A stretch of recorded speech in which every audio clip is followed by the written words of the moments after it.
Good afternoon and welcome to today's meeting of the Commonwealth Club held in association with Asia Society Northern California. I'm Margaret Conley, Executive Director of Asia Society Northern California and your moderator for today's program. I'm now pleased to introduce today's distinguished guest, Frank Langfitt, NPR correspondent and author of the new book, The Shanghai Free Taxi: Journeys with the Hustlers and Rebels of the New China. Frank is currently NPR's London correspondent covering the UK, Ireland, and Europe. He previously spent 5 years covering China for NPR. He was also NPR's East Africa correspondent based in Nairobi. In China, Frank reported on the government's infamous black jails, secret detention centers, as well as his own experience taking China's driver's test, which we'll hear more about shortly. Before coming to NPR, Frank spent 5 years as a correspondent in Beijing for the Baltimore Sun, covering a swath of Asia from East Timor to the Khyber Pass. He's a graduate of Princeton and was a Nieman Fellow at Harvard. Today, we'll largely focus on Frank's time in China, which is the basis of his new book. I'm pleased to share that Frank and I have known each other for a few years. We overlapped for a year in Shanghai. As any traveler knows, some of the best and most honest conversations take place during car rides. So when Frank wanted to learn more about the real China, he started driving a cab and discovered a country amid seismic political and economic change. China, America's most important competitor, is at a turning point. With economic growth slowing, Chinese people face inequality and uncertainty as their leaders tighten control at home and project power abroad. In his adventurous new book, Frank provides details about his free taxi service and how he got to know a wide range of compelling, colorful characters representative of the new China. Today, he'll tell us fascinating stories that will help all of us better understand the world's other superpower at this extraordinary moment in history. In today's discussion, I'll be sure to work in some written questions from the audience. Please join me in welcoming Frank Langfitt.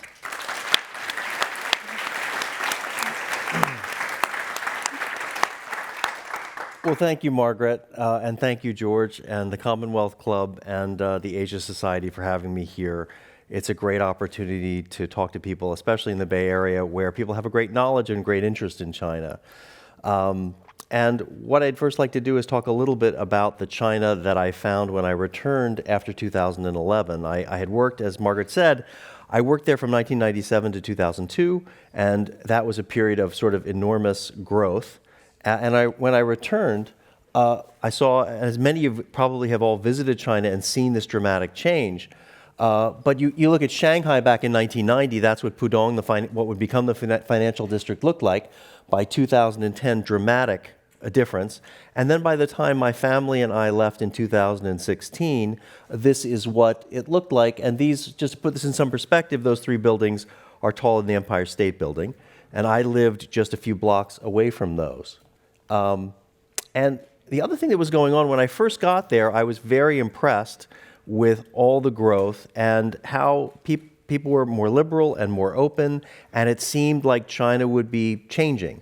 There were also a lot of pressure on the Communist Party. I think as we've known over the last few years, at that time, the Communist Party was really losing the faith of the people. Corruption was completely out of control. We're not talking about stealing $1 or $10 or $100 million. It was a tremendous amount of money.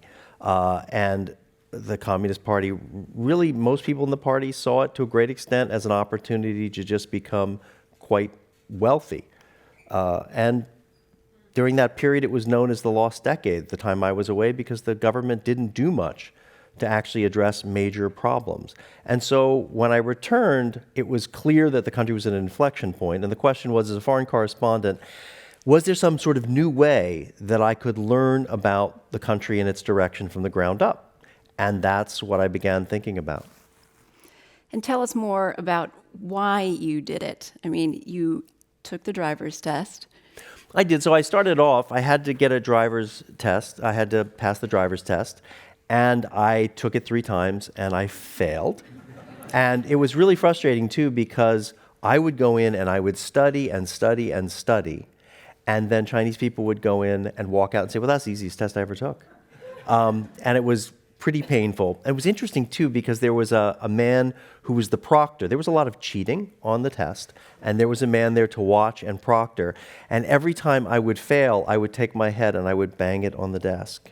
And he didn't have a lot of confidence in me, but he did know, it's interesting, he knew I was a reporter because we had chatted, and he sort of seemed to know what I was up to. And at the end, when I finally passed the test, he said, "Congratulations, go out and find some good stories." And so how did you make it work? Because in China, foreigners can't drive cars, cabs. No, you can't. So I first went to cab companies, and I said I'd like to drive, and they said, well, that's not going to happen because you're not allowed to. So then I thought, well, I'll have to rent a car, and I thought about maybe putting a roof lamp on, but we went to the police, and the police said, no, you can't do that either. That's against the laws. So my wife, Julie, she came up with the idea of using magnetic signs that we could put on the side of a vehicle, and I can show you them right now. And so the added advantage of that was you didn't have to drive around as a free taxi all the time and have people hail you. And then I was working with my news assistant, Yang Zhuo, who he had a great idea for how we should actually, the message that we should send with this. And you can see right here, it says on the front door, it says, 免费爱情车, which very loosely translated, the way Yang translated was free loving heart taxi, which sounds a lot better in Mandarin than it does in English. And then the second sign says, 交上海朋友,聊上海生活, which is very straightforward, meet friends in Shanghai and talk about Shanghai life. So basically I was offering free rides for a conversation. And you said initially in your book that you were hesitant to go out there. I was, you know, as a reporter, so much of your life is spent being rejected by people who don't want to talk to you. And doing something so offbeat as this, I was kind of concerned that people would scowl or think it was weird, wouldn't be very, very interested. And so it took me about a couple of weeks to get up the guts to put the magnetic signs on. And I went out on a rainy Saturday night, just about this time 5 years ago, and within 10 minutes I had a fare. Do you want to share some of the signs? Yeah, well, so what happened, I can show you, but I think I actually have the signs here. I brought some of the signs, here they are. That's exactly how they work. And they still stick on the car. I was actually back there, about a year ago and put them on the car, and they still hung on, I'm glad to say, so they're quite well made. And so that's how it started. And what was nice about it is that I can just show you the people, we started taking selfies as people would get in the car. And what was nice about this as a reporter is, and I didn't realize it at the time the way this would work, you know, as a reporter, you're often, frankly, extracting information from people. And in a place like China, you're not giving them a lot back because in some cases, they may be talking to you about something sensitive that's not maybe in their interest to be talking to you about. And I didn't realize it when I started this, but what soon became clear is when people would get in the taxi cab with me, because it was so anomalous, they would start interviewing me, which was the best way to actually work as a reporter in China, is to have people feel like they would get in the cab and they would say, what's up with the free cab? And they would say, do you have these free cabs all over China? And I said, no, it's just me, and I couldn't afford it otherwise. I'm already losing a lot of money on this. And what would happen is we would chat for 5, 10, 20 minutes, however long I drove them, and then at the end, inevitably, they would say, well, let's connect on WeChat, which is the ubiquitous social media app, which was great because I didn't even have to ask them for contacts. They would always sort of ask me, and then stay in touch. And sometimes they invited me to dinner, they invited me to do different things.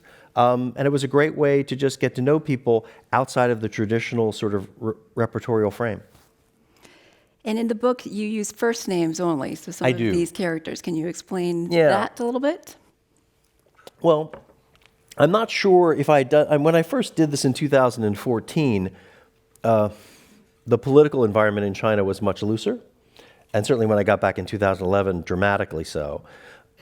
And even though I don't think many of these people are, none of these people are, for the most part, are not political folks, but they do talk about politics at certain points. And right now, it's as repressive an environment in mainland China as it's been really since Tiananmen Square in 1989. And so I wanted to make sure that I did everything I could to, protect people's interests. The pictures of most people I'm showing you are just mostly some random passengers who are not in the book. The actual pictures of the people that I have, I don't, for the most part, I don't put out there, only with their permission. Because I would hate for something to happen, because they're lovely people, and they welcomed me into their lives and shared a lot of thoughts, and I want to do my best to protect them from any trouble they might have. And Shanghai is where you were based, and it's very different from the rest of the country. So you want to share a little bit about your travels in the rest of China? So we were doing this for about a year, and when I say we, I was working with my assistant Yang Zhuo, who helped with a lot of the ideas, and got to know some of the different passengers. But it was, Shanghai's about as representative of China as Manhattan is in the United States. So after about a year or so, we thought it would be very good to put out an advertisement on Weibo, which, as you know, is the Chinese equivalent of Twitter, and offering an opportunity to take people back home to the countryside for Chinese New Year. And in this case, we found two people from Hubei province who fortunately lived just one county away from each other, who were going back for the celebration. It's the largest annual mass migration in the world, and we're also going to get married. So we decided to take a big road trip, and I rented this van, and it was a 500-mile drive. And in the beginning, because we had three different folks, this is Rocky to your left, and Charles to the right. Rocky was a lawyer who had grown up in a small village, which I'll show you in a moment, and Charles, who had worked many, many different jobs all over the country. But when I met him, he was working as a factory salesman in Shanghai. And so we headed back, and Yang came along as well because I couldn't mic everybody in the car. I only had so many microphones to be able to record it. So he had what we call a shotgun microphone, which is a directional microphone. And for the first hour or so, people were pretty reticent. We didn't know each other. But after you got 200-300 miles in, everybody was just talking about everything. And I wasn't even bringing up political stuff, and they were, which was great. And at one point, this was very funny, they started to touch on a political topic, and Charles stopped in the middle and said, this is too sensitive. And then everyone self-censored themselves in the car. But it was a wonderful trip, and what I liked about it was we were able to get back to the countryside, and it was a reminder of how much progress has been made in terms of human development and economics in the country. This is Rocky's village. This is where he came from. His mother actually had not been able to be educated during the Cultural Revolution. She had been on the wrong side of that, of Mao's, the upheaval of that period. So she actually, for a long time, didn't even read or write Mandarin. But she, once there was an opportunity to make some money and sell agriculture, she made enough money to put her kids through law school, which created this great opportunity. And what was so striking is that's not unusual. Many people, if you have Chinese friends, mainland Chinese friends, many people have been able to do a generation economically what might take 2 or 3 in the West.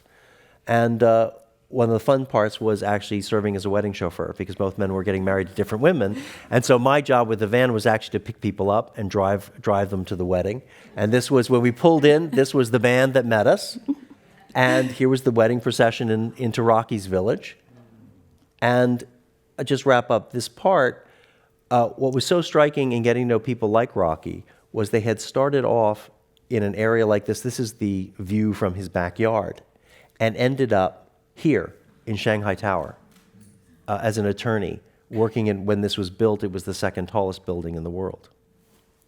One of the things that was striking to me is that if you went back to the 1990s, and I lived in Beijing, there was not a lot of altruism. People were still relatively poor. And I remember beggars on the street getting very little money from anybody. Well, by the time I got back to Shanghai, you had a whole middle to upper middle class of professionals. And if you were a beggar on the street, often you could make a lot of money quite quickly on Nanjing Road. People would constantly stop and give money. And this was very striking. And one thing that was great to see is some of the people that I got to know that I drove really felt, having been successful, a desire to give back in some way. And one was a man named Max, who was a barber. And he had come from a tiny village in the southwest of China. And he had worked his way up and built a salon business. And when I was last talking to him in about 2018, he was building basically a penthouse salon overlooking the city. So it was a dramatic change from his circumstances. When he had, as many do, had this sort of migrant sojourn where you work and you move from place to place, and it's very tough. Sometimes you sleep on the streets.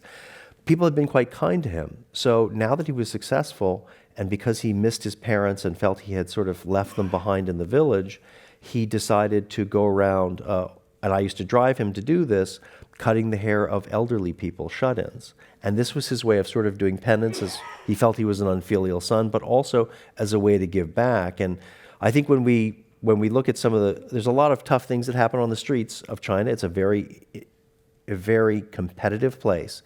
But I noticed that this growing wealth, actually more and more people were using it for good purposes. And there was concern about their fellow man. And as people became wealthier, there was a sense of, I want to do more than just make a lot of money and have a flashy car. I want to contribute in some way to society. You also ended up becoming involved in a missing persons case of sorts, and this was one of my favorite storylines. It was a detective story. Can you share a little bit Sure. about what happened there?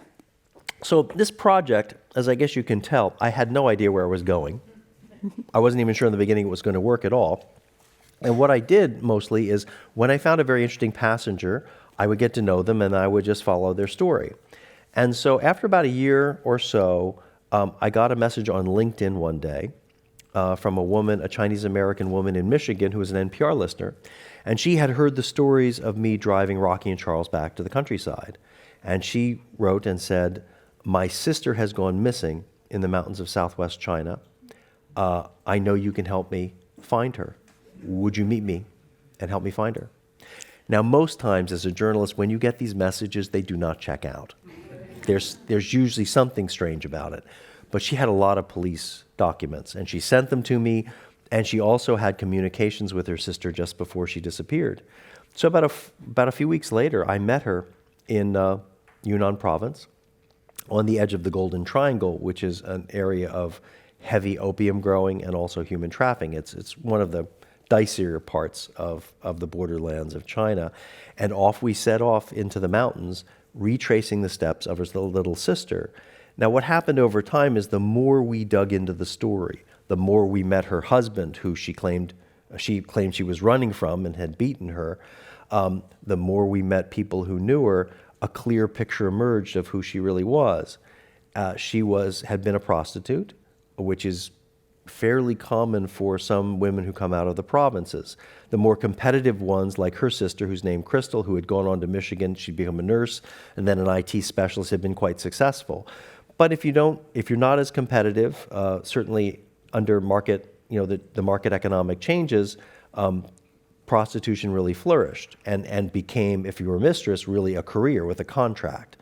Well, this woman, whose English name was Winnie, the prostitute, she had moved to southwest China and tried to reinvent herself as a businesswoman, as many do, and tried to get out of that life, but hadn't been able to escape it. And so the story has lots of twists and turns. I will leave it to you to read it. I don't want to give anything away. But we talk a lot about the Chinese dream or the American dream in China, because many people, what's been so striking to me over these 20-some years is how many people, every single one of the people that I profile in the book leads a much better life materially than their parents.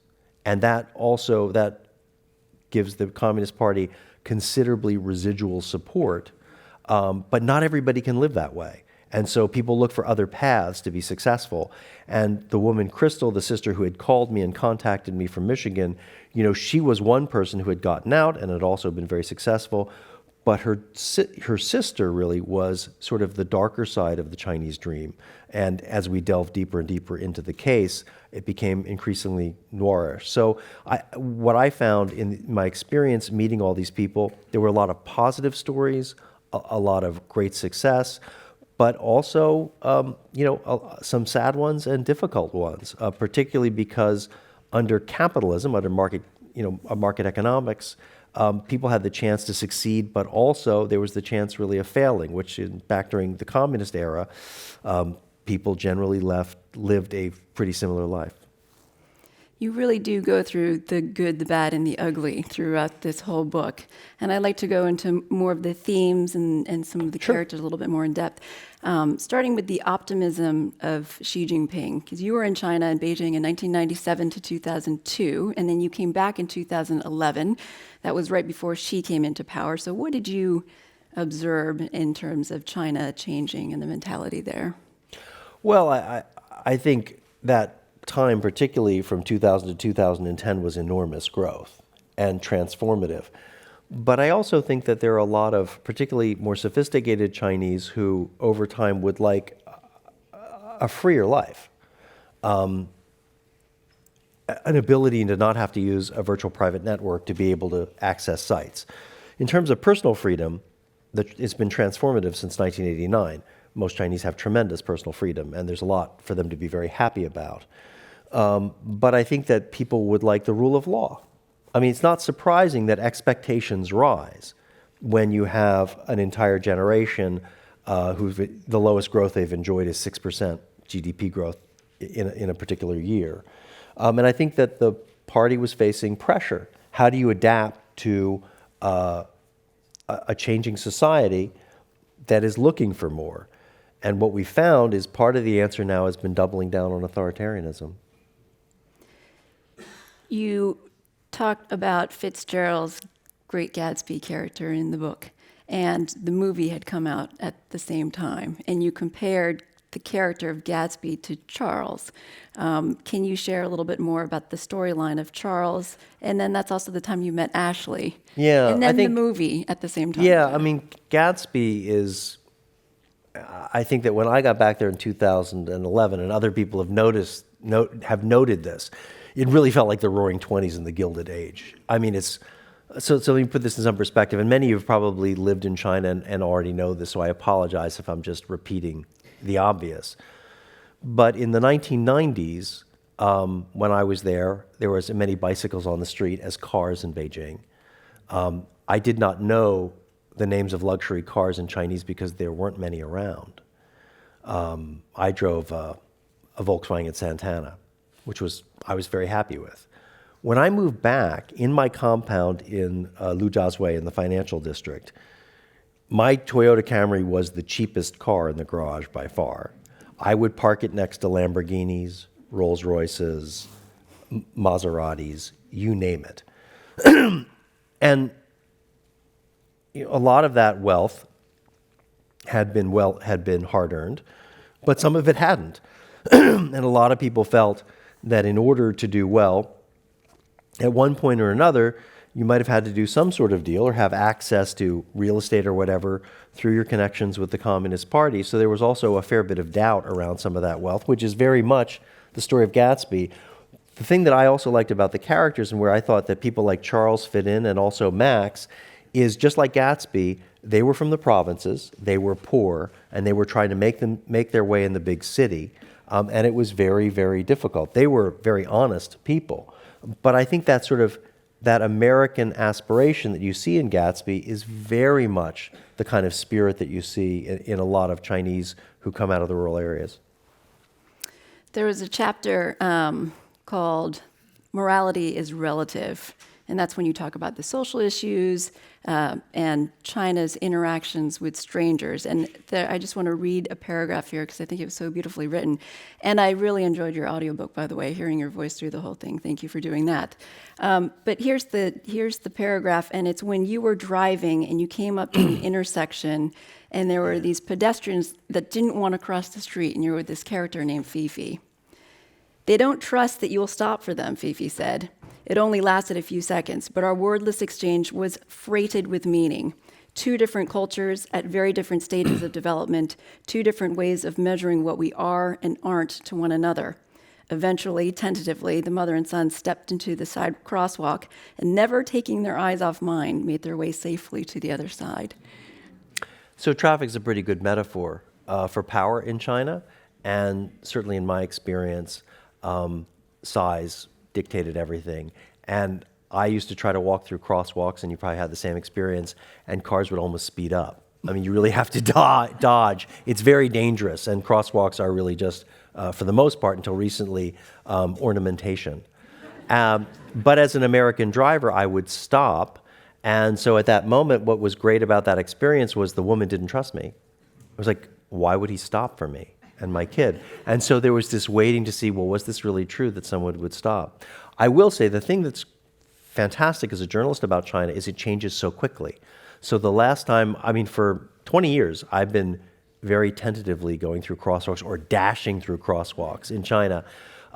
Most recently, when I was back in Shanghai, I stepped into a crosswalk and a Mercedes pulled up, and I tried to stare him down, and usually that didn't work at all. And I just had to jump back on the sidewalk. He stopped. And I was really, and then it happened again. And I said, what's going on here? This is not the way it normally works. And in fact, there was a really strong enforcement of traffic laws while I was away. And now in Shanghai, it is much safer, and people do follow, they do observe the crosswalks, which I got to say, for someone having lived in the country for a long time, it was a remarkable change. Let's talk a little bit more about the Chinese dream, because we hear so much about that. But let's go to the dark side of it, because you do cover that a bit in your book. And I'll read a paragraph, not giving anything away either, also that I enjoyed. Under communism, most people's lives in China had been pretty similar, but under capitalism, there were winners and losers. Some, like the owners of the cars in my compound's parking garage, won big, while others lost and paid with their lives. That was pretty much when I tried to make sense of the story between these two, the tale of two sisters. That was one of the things that I came away with. I mean, there has been great opportunity for people, but it is also it is a tough and at times pretty unforgiving environment, and there is a fair bit of deception on the streets. And you see people, some people doing quite well, but other people still very much struggling, particularly in the big cities. And that was one of the lessons that I felt I learned from those two sisters. And there's another paragraph talking about Xi Jinping and his future, and perhaps his future forever. This resonated with me too. At the end, you were talking about his era. Mm-hmm. I was conflicted about China in Xi Jinping's era. After several years of driving my passengers and following their lives at home and abroad, I've never been happier for or more optimistic about the Chinese people. My passengers were smart, driven, and capable, and many were striving to build lives beyond their parents' imaginations. They were living the American dream in China. Yeah, what's really interesting now is that China's never been wealthier.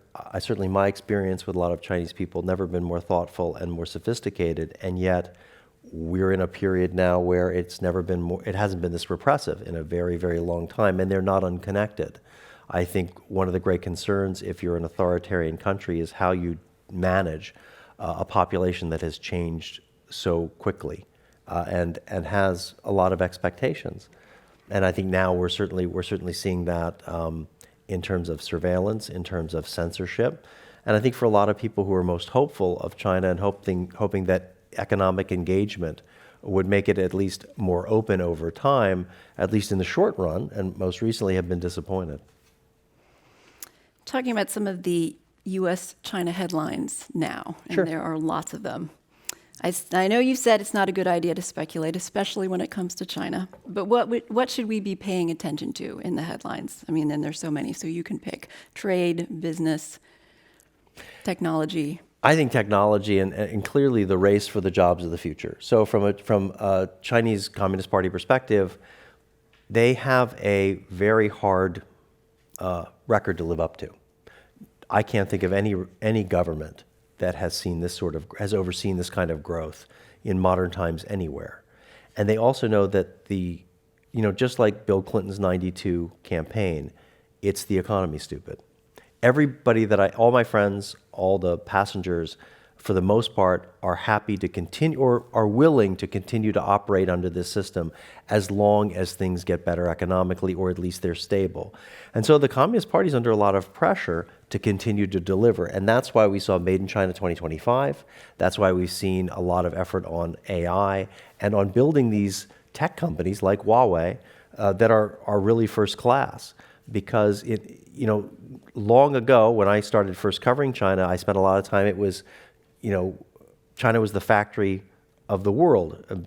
my time that I spent down in southern China visiting factories, and it was all about the products they were building in Walmart. You can't build a sustainable economy or, make people, help them reach their goals.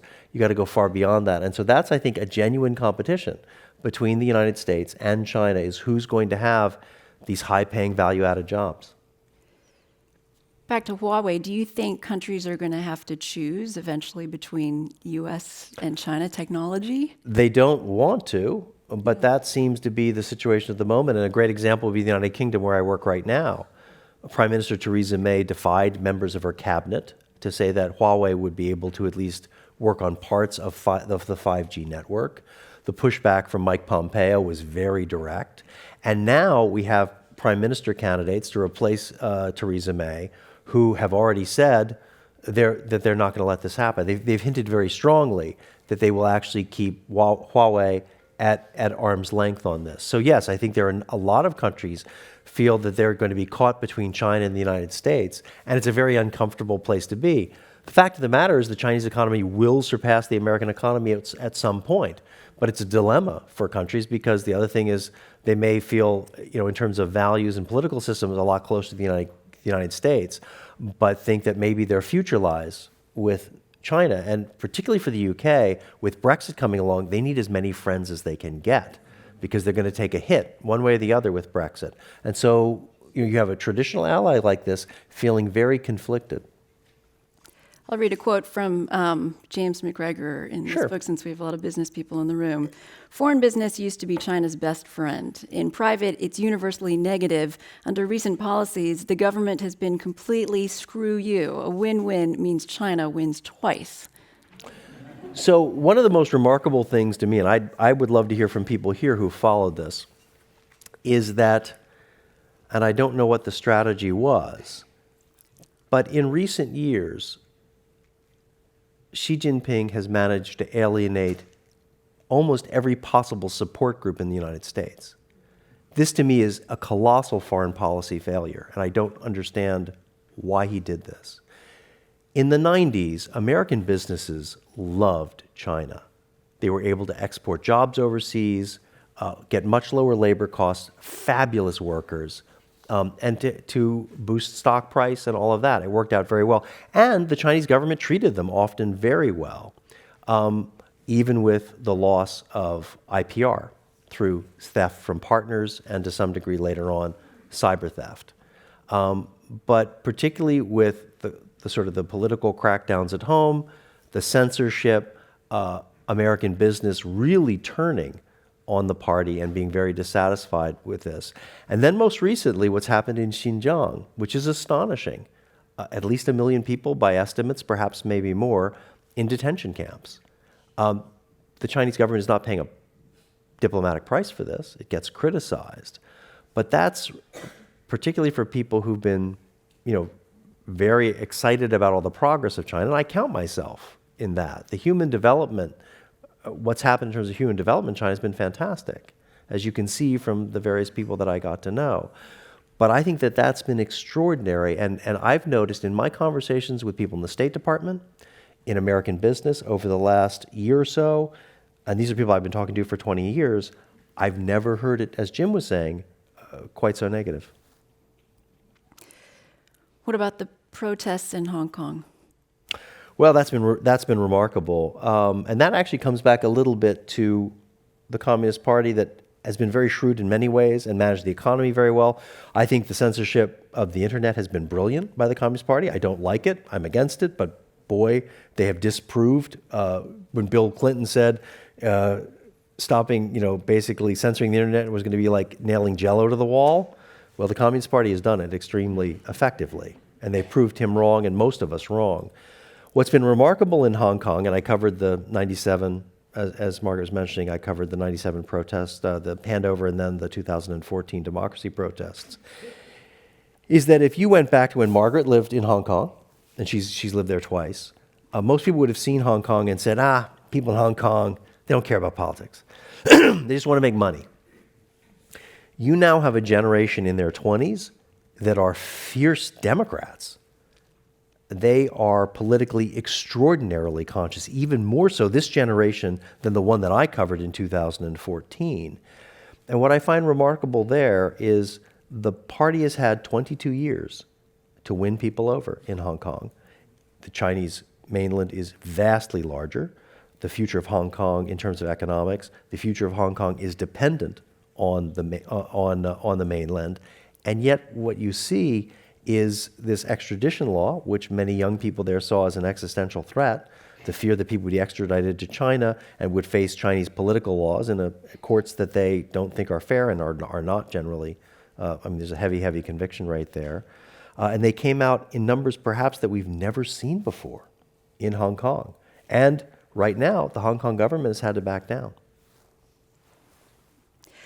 So you moved to China the second time, and Xi Jinping came into power. And you moved to London, and the vote for Brexit happened.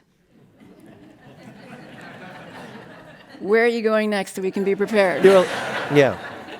Well, see, so there are two ways you can see that. One is you could short the stock market about wherever I'm going next, my next assignment, or you could say, please don't return to the United States. We have enough trouble as it is, which would be a perfectly reasonable position. As you can tell with the Taxi series, I have no idea where things are going. Interestingly enough, just to be candid with you, the book was intended to be much more of a lighter travel fun book, and it could have been, but geopolitics got in the way. President Trump has taken a very strong position against China, certainly more confrontational than any president that I can remember. Xi Jinping is talk about a singular leader at home and abroad. And so as I got to know the people that I was driving around, I had to respond to the way they responded to the way the world was changing. And what was really interesting, of course, is a number of the characters moved to the United States. So I ended up starting off on a street corner in Shanghai and ended up meeting them in London and Paris and Michigan and Los Angeles and Chicago.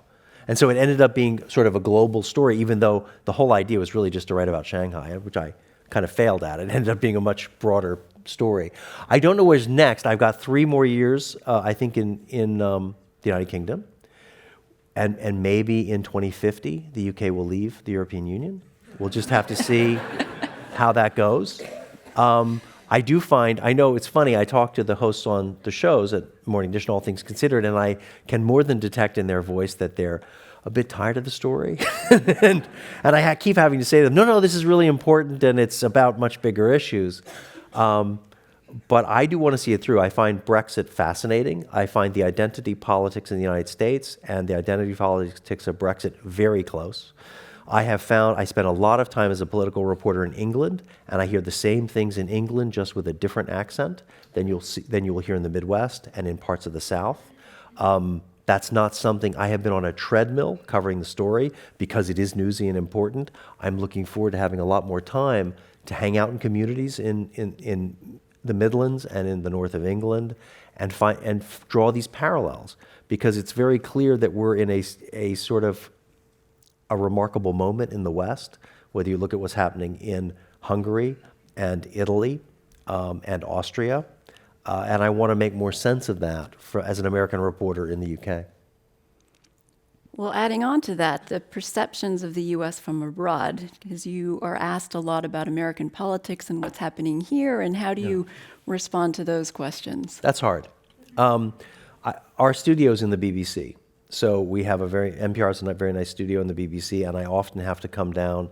Basically, when something big happens here, which is fairly often, my phone will blow up, and I will have to go on the radio and do my best to at least provide some context for these things.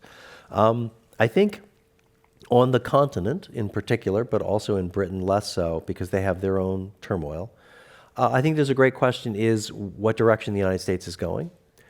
Since World War II, there's been a transatlantic alliance, multilateral organizations like the European Union, which the United States has supported largely up until now, NATO. And I think the question is, what is America's commitment to this? This has largely kept the peace and created a lot of prosperity after the 2 world wars in the last century. And I think what's going to be very interesting and what people will be watching very closely across the continent is the 2020 election, to see, what are the values of the United States? Can it still be a reliable partner? Because I think there's a lot of questions in Brussels and Paris and Berlin about that. How's it changed for you personally? Because you've been abroad for a long time, different countries, and you've had to represent in a lot of ways what's happening back here in the U.S. Well, I try to avoid representing the United States in conversations. I find it a bit of a loser. So one of the things is with my passengers, I would never raise the South China Sea or Taiwan or Tibet or any of these things. The thing that was great about having the car and the time was just allowing them to bring things up. And occasionally I would add something or I would point out a fact that might have been overlooked. But mostly I don't, my job as a journalist is not to try to take any position on U.S. policy. It's more to try to analyze it and also listen to other people to see what their questions are and what they find interesting and what perplexes them. Question from the audience. What are the greatest challenges reporting from China? How would you also compare being a journalist in China versus being in London? Wow, night and day. The greatest challenge, and I will say this, it is now much, much more difficult than even 3 years ago. I think that a lot of correspondents are very tired and under a lot of stress. There's been some great journalistic work, investigative work done out in Xinjiang. But to put it in context, when people can go out there and even move around, they are tailed all the time. People then talk to the people that they try to talk to. Sometimes they physically, Ministry of State Security folks will get in the middle of interviews. I noticed that even before I left, there was a more aggressive approach. And some reporters would go out into the countryside and in provincial cities, and there would be government-hired goons who would literally drive them off the road, and they would crash their cars. This was something you would never see in the 1990s. It was not like this, but I think there's both, I think in some ways the security apparatus is emboldened, but I think also the party is more concerned. And so they feel a need to be more aggressive. In terms of reporting in China and London, when I landed in London, I essentially exhaled. And my shoulders were like this. I could see blue sky. I could breathe clean air. There are a ton of surveillance cameras, as you know, in London, but there's also the rule of law. I wasn't being followed, which on occasion I was in China. There was a time in Shenzhen many years ago when I ended up in a high-speed car chase. And I was in a taxi cab and we could not shake the agents. They were very well trained. And we were racing down the highway. And we couldn't get away from it. And finally I said to the cab driver, I got to go to work. So we just parked and I went off and interviewed people. And later on the agents went and talked to everybody that I talked to. But it's a much harder environment for people. And I think a generation is moving on in part because it is difficult there. A follow-up to that also from the audience. I'm grateful for the chance to read these stories which offer so much ethnographic value. As a journalist in China, how do you move from an anonymous anecdote to verifiable data for the purpose of reporting? That's a great question. If I had done this as just a series of passengers and it was lots and lots of conversations, I think that would have been difficult. What was nice about this is I got to know all of these passengers and people that I got over a period of 4 or 5 years. So I got to know their families. I was in their homes. It was all quite verifiable. I got to talk to their spouses. In a case or two, I was told secrets about the family that were not shared with the rest of the family. I could not put them in the book. So it became quite personal. And I also came to view them, obviously they were subjects of a book and reporting, but I also came to view them all to varying degrees as friends, because I also really liked them at a personal level. So the answer to that was I got to know them very, very well. And in terms of conversations, it was, I think, over 200 hours of tape. Can you tell us more about the tradecraft secrets for reporting, especially in China, and compared to the first time versus the second time? What are some of the behind-the-scenes tricks that you can share with Sure. us? Well, I don't want to give too much away, but to make it easier, when I first started out, you actually, if I remember the law correctly, you were not legally supposed to be able to report outside of Beijing or Shanghai. You had to get approval, which you would never get anyway. So that meant that every time you were going out, technically you were violating the law. And so what I did is I felt it was my job to outwork the security services. I just needed to be more motivated than they were. So I would check in at night at 10 o'clock into a hotel, and I was out usually by 6 or 6:30. to evade them. I did learn by the late 90s, it wasn't very hard for security services to triangulate a cell phone, because a friend of mine for the Wall Street Journal was the first person to get nabbed in northeastern China, where it became very clear to him that he'd been triangulated and that he was detained. But I did learn a very good trick, that what you can do is, with a cell phone, just as the NSA does this and can do it, so it's not something that just the Chinese do at all, even if somebody turns off a cell phone, intelligence agencies can turn it on, use it as a homing device, and then turn it on as a listening device. So by the time I got back in 2011, 2012, when I would go talk to people about sensitive things, we would take our phones and put them in a different room. But in order to avoid being, located, which was what happened with the high-speed car chase in Shenzhen, they were able to triangulate me, and I wasn't paying attention because it wasn't a sensitive story. To this day, I'm not quite sure why they were following me. But there's a really good trick that you take a potato chip bag, eat all the potato chips, wash it out, put the phone inside the bag and wrap it up, and that metallic material blocks any signal. And so for just about 40 or 50 cents, you have a very good and sophisticated device to evade detection. So if you find yourself in these sorts of circumstances, just pick up a bag of Lay's. Question from the audience. Tell us how you learned your Chinese language skills. The worst possible way. So, and I would say, whatever you do, don't learn the way I learned. Long story short, in 1997, there was an opportunity to go to Beijing. I had talked to my dad years ago. He was a very wise man who had worked in finance and other things. And I asked him where I should go in the world, and he said, go to China.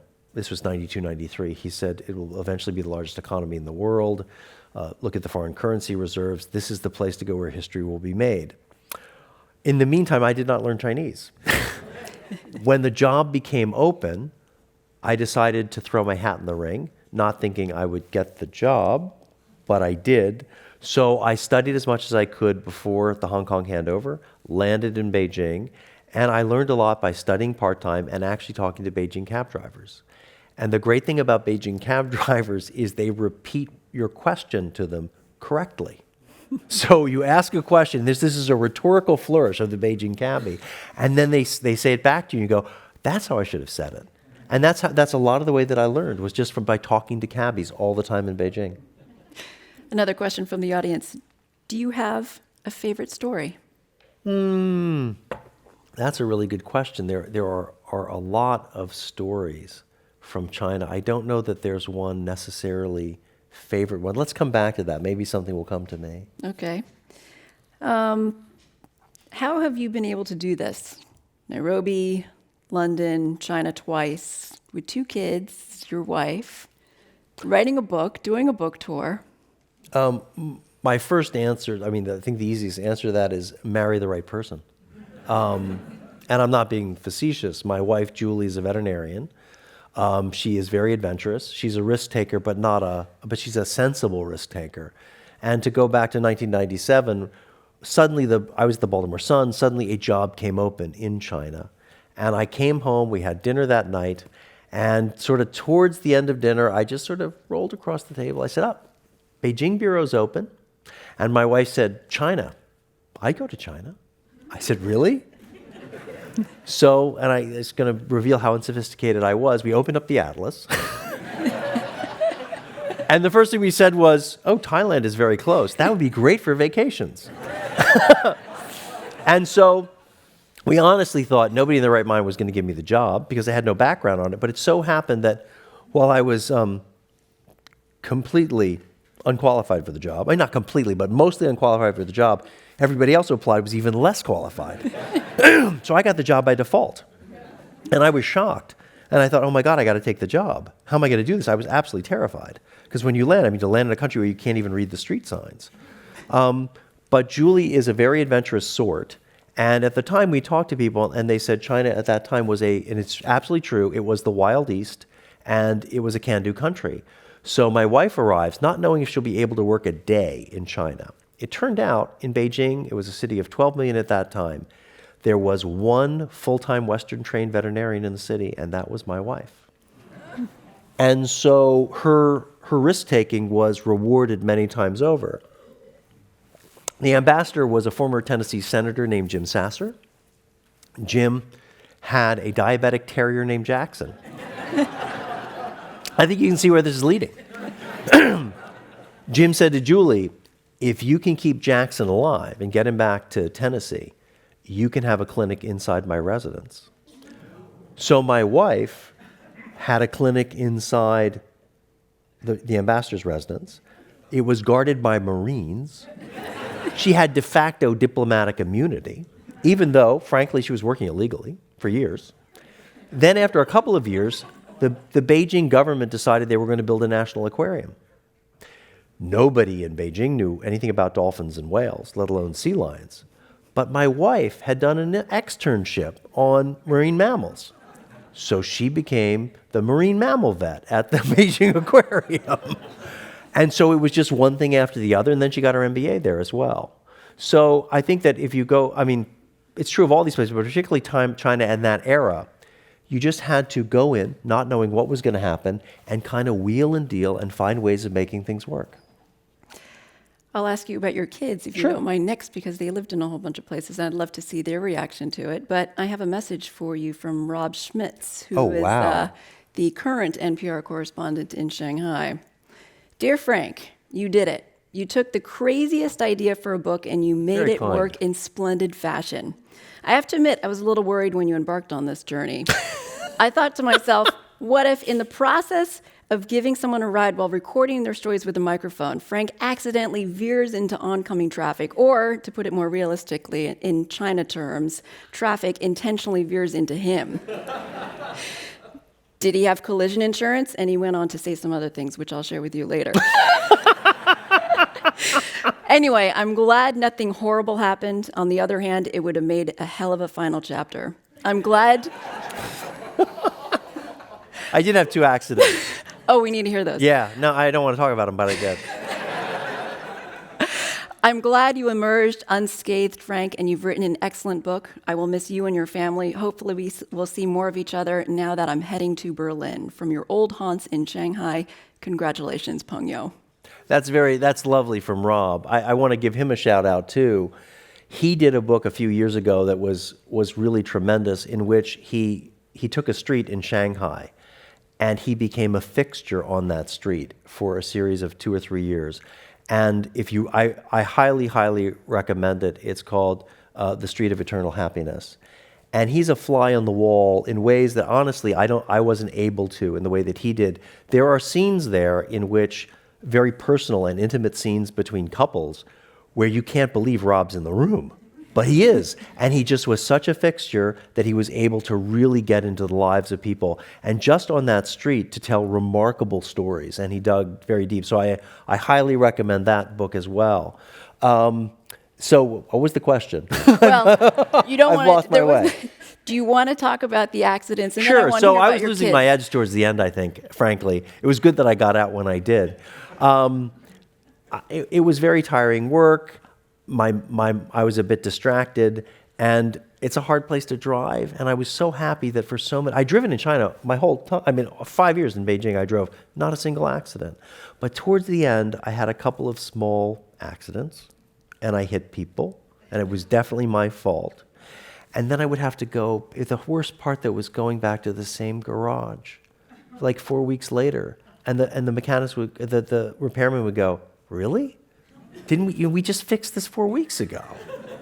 And so that was also, I was getting ready to leave anyway, but I really felt like it was time to move on with the taxi project. Tell us about your kids. Katie and Christopher, my daughter Katie is 17, my son Christopher is 15. And again, as with my wife, you could not have done this if you had introverted children. You have to have very engaging and adventurous children, and I've been blessed. My wife and I have been blessed with those. I wonder And where they got it from. well, I don't know. I mean, they have had fun. I mean, to give you a sense of when we were in Nairobi, one of the things that we did, our tradition was to get in the station wagon and go on game drives, because that's what you do in Nairobi. And one of my fondest memories was just Nairobi National Park is just on the edge of the city. On a Sunday morning, we would get coffee and croissant and things like that, and we would just drive to the water hole, the watering hole, and watch the animals come in. One of the great joys of our time overseas has been all the spectacular travel just as four people. And I guess psychologists and sociologists have looked at families and they say that some of the fondest memories of growing up in families is these family trips. And we've just had so many of them all over the world. 5 years ago, or 3 years ago, when we were deciding what we should do after Shanghai, we thought of Washington. We'd lived there before. We have a lot of friends there. We had actually gotten as so far as to look at housing, and we had gone and visited schools. So we were very close to going back to Washington, D.C. and coming back to the United States, and the London Bureau was available. And so I said to the kids and Julie, I said, what do you guys think? We can go back to the States. I'm happy to do that, but London is an option. And there was a unanimous vote for London to just do one last adventure and get to know Europe. And so far, it's been really wonderful fun. But I guess in some ways, beyond the work, what I've loved most about this is traveling the world and seeing the world through my kids' eyes. And one of my favorite memories was the Hong Kong democracy protests in 2014. I had been going to these, and it was a remarkable thing to see people occupying a Chinese city. It is a Chinese city. And one Saturday night, Julie flew the kids down to Hong Kong, and they spent the night in the camp, the protest camp. And I gave my daughter a microphone and a recorder, and she went out and just interviewed people. And one of the great messages she got from people there is how important it was to treasure the ability to vote and the freedom that people in the United States enjoy and that Hong Kong people were fighting for. In training. So the reverse of that, and for you and your family, how does it feel to be back in the U.S.? Well, this has been a whirlwind tour, so I do feel a bit disoriented, actually. I mean, I've found it challenging going from China, and also, as you were saying, writing the book while covering Brexit as an American with all the turmoil in the United States. I've got to say, I don't know that I have all the bandwidth or to make sense of it all. And as I travel back here, every chance I get, I like to try to just talk to people and get their sense of what's happening in the United States. The United Kingdom is as polarized as the United States is. So one of the things that I have to do, I'm hoping perhaps I'll have a chance to do a little bit more touring in the fall, and I want to get to smaller communities in the center of the country and just get to hear from different people with different perspectives. Going back to China and then going to your book, this is a question from the audience. Do you see a long-term future for the Communist Party in China? And how has the standard of living in China changed? So standard of living is the easiest one. I think we've sort of answered that. It has been dramatic. The only thing that's important to remember, of course, China is enormous. So per capita GDP growth is still relatively low by Western standards. So there's obviously a pretty sizable class now of middle to upper middle class and even wealthy. But a lot of people are struggling, and a number of the characters really, they live in Shanghai, but they're kind of really scraping their way along.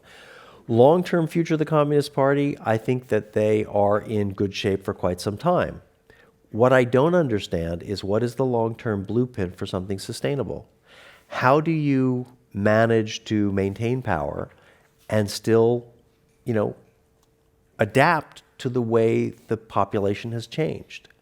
Right now, it seems to be just sort of resisting this as much as possible. It's possible that they'll be able to do this for a long time. Certainly, the Communist Party has proven all the doubters wrong about its longevity. And part of that is because it's a form of authoritarianism we call adaptive authoritarianism, unlike the Soviet Union, which was brittle and cracked. The party pays great attention to public sentiment. It's adapted very well. Who knows what the next 2 or 3 moves will be. All parties, all regimes come to pass. I don't know when that will be, but I don't think it will be here it's not going to be here forever. No, I don't think so. Going back to your book, and all the very colorful and interesting characters, you were a character in this book. And you had to go through a lot. In addition to your job as a reporter, people tried to scam you. You were a detective. Can you share a little bit more about that? Well, that was a lot of that was just an extension of being a reporter.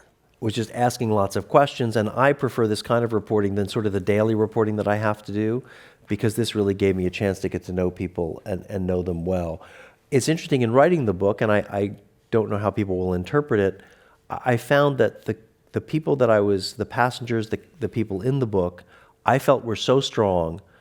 They were very thoughtful. They could explain a lot in context. The more, as I was editing the book, I tried to pull myself out of it because I didn't feel I could be sort of the connective tissue between characters sometimes and things like that. But I felt it made more sense for me to sort of retreat because I felt that the protagonists were so strong. Is this book going to be available in China? So on Twitter, someone in China had written me just yesterday and said, where can I find your book in China? And I said, well, I don't know, try Amazon. And he sent me back a screenshot saying, no, it's not available. This is no surprise. Censorship now is stricter than it's been in many, many years. And while this is not a political book, it's about people, there's inevitably going to be politics in here. People are going to have opinions about President Trump and American policy as well as President Xi. So no, I don't think that this book will be published in China. Sadly, I think it actually would do quite well in China. I have tried to get the book to the different people who are in the book. That's proven very difficult. I haven't been able to get it to many of them. I may be doing a handoff here and there to friends to take it back in. It's not easy to get it in digitally because sometimes you need a virtual private network to be able to access things. So no, I don't think there's much opportunity for that. I think it's unfortunate because in talking to the people who are in the book, I read everything back to them. I, in some cases, sent them text to make sure everything would be accurate and that I wasn't saying anything they felt would get them in great trouble if something went wrong. What was interesting is the people in the book said, I'm actually looking forward to, because they already know what's in the book about them. They're fully aware of that. They said, I want to hear about the other people that you met. They're very interested in the other passengers and their stories and their perspective. And I think if you translated this into Mandarin, I think there's no doubt in my mind there would be a market for it in mainland China. Translating into other languages? It's being picked up in Japanese. All the rights, I think, are sold for the Commonwealth. I'm talking to Radio New Zealand on Thursday and Australian Broadcasting. Obviously, New Zealand and Australia are very interested in China because they're much closer to the economic orbit of the country. And beyond that, I don't know yet. We'll just have to see. And what's next? Are you going to continue to follow these characters? Have you thought about a podcast? I don't know about a podcast. We did the audio book, which was a fascinating experience as having written the book and originally written it sort of quite simply in radio form, which are sort of short staccato sentences. I then had to make it more complex because my editor said it has to look like a book, longer paragraphs. And so I did that. And then I spent 3 weekends in a basement studio in London. And a lot of it was easy to read, but when I got to those complex sentences, I was like, oh man, I wish I hadn't written such a complex sentence. And I stumbled terribly. It took me a while to get through that. So if I ever do a second book, I'm writing it very, very simply because I know I'll probably do the audiobook. Well, we've reached the end of the program, and I'd like to close by reading one last passage and to hear Frank's comments on it. If 1.4 billion people's creativity is mobilized, everyone does things they like and thrives with dignity. If this comes true, it'll be a blessing for the country. It will also be a remarkable thing for the world. Well, this was a character, a guy that I knew who was a lawyer and was Rocky's brother. And it was a really remarkable moment. It was Rocky's wedding was over, and a light rain was falling, and we were standing on a muddy hillside. And I asked him his vision for the future of his country and the Chinese dream. And the way he saw it was really about a system where the government created as much potential as possible for everybody, and not just economically. And I really liked Ray's vision of this because it was really about human potential and people really being able to do what they wanted and go as far as possible. And I think that was his dream. It's not the same dream that Xi Jinping has for China. It's a different dream. But I think a lot of folks in China feel this way. And it's something that I hope happens as well because I've come away from this experience over 4 or 5 years being so impressed with the people that I got to know and their tenaciousness and their ability. And I'd love to see them have a government that would allow them to do a bit more than they are right now, and to live a sort of at least a somewhat freer and more open life and have more opportunity to reach their potential. Our thanks to Frank Langfitt, NPR correspondent and author of the new book, The Shanghai Free Taxi. This program is being held in association with Asia Society Northern California. We thank our audience here and on the radio, on television, and the internet. And we want to remind everyone that copies of Frank's book are for sale, and he'll be pleased to sign them right at the back of the room here following the program. I'm Margaret Conley, and now this program is adjourned. Thank you, Margaret. Thank you. Thank you.